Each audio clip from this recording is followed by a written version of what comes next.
Assalamualaikum warahmatullahi wabarakatuh. Di sini saya akan membacakan sebuah narasi film Tare Zaman Par 2007.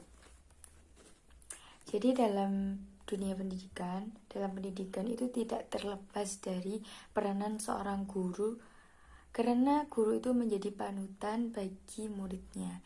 Semakin baik kualitas dan metode pembelajaran yang diterapkan oleh seorang guru, itu maka akan semakin baik pula kualitas peserta didiknya. Selain itu, para guru juga dituntut untuk dapat mengenal dan memahami berbagai macam karakteristik para peserta didiknya yang ada di sekolah.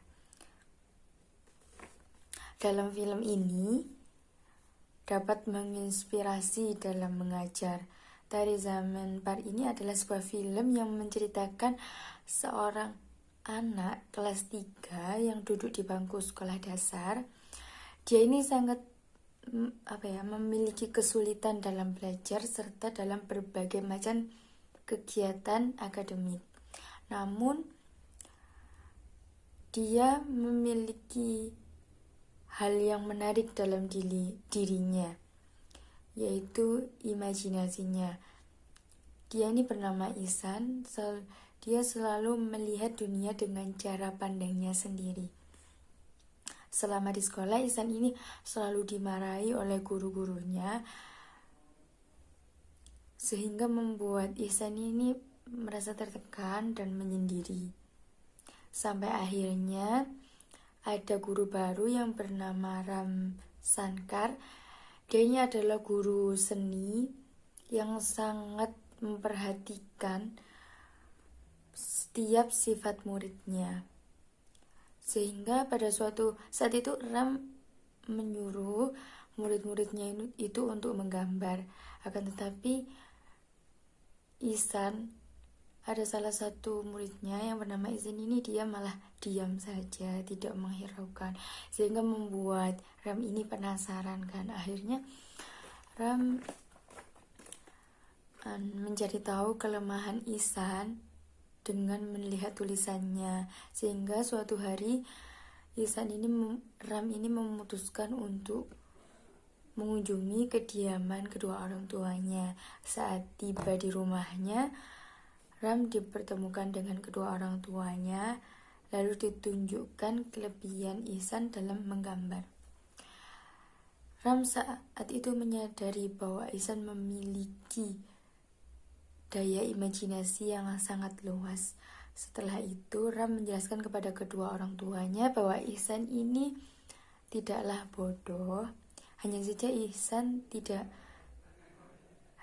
Ihsan ini kesulitan dalam membaca yang sering disebut dengan dileksa.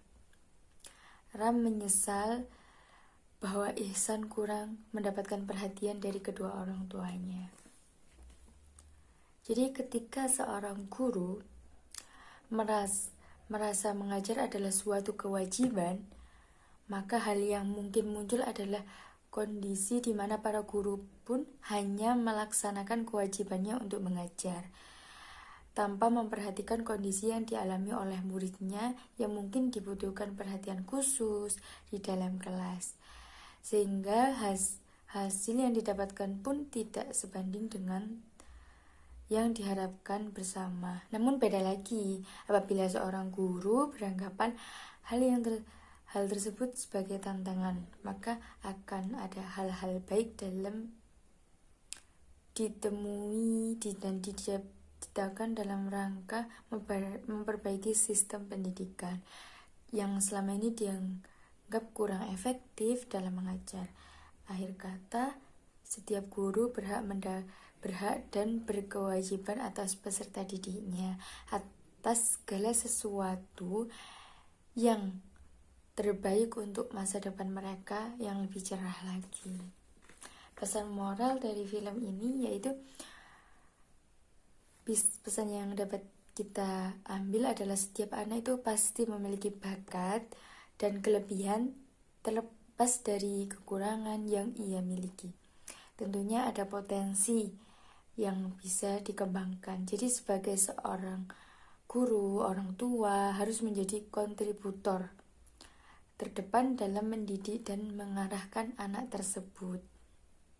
Terkadang anak belumlah mengerti mana yang baik dan mana yang buruk untuk dirinya dan masa depannya. Oleh karena itu, janganlah menghukum terlalu keras, apalagi menghakimi secara pihak, tapi teruslah memotivasi, mendampingi agar anak tersebut bisa menjadi pribadi yang lebih baik lagi, gitu.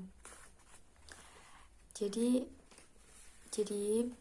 seorang guru harus lebih perhatian lagi kepada murid-muridnya, lebih mengetahui lagi karakteristik sifat muridnya, karena terkadang ada murid juga yang membutuhkan perhatian yang lebih, karena tidak semua murid itu sama kemampuannya. Jadi kita sebagai seorang guru harus lebih memperhatikan itu juga untuk pengembangan bakat dan yang dimiliki seorang murid tersebut. Sekian, terima kasih.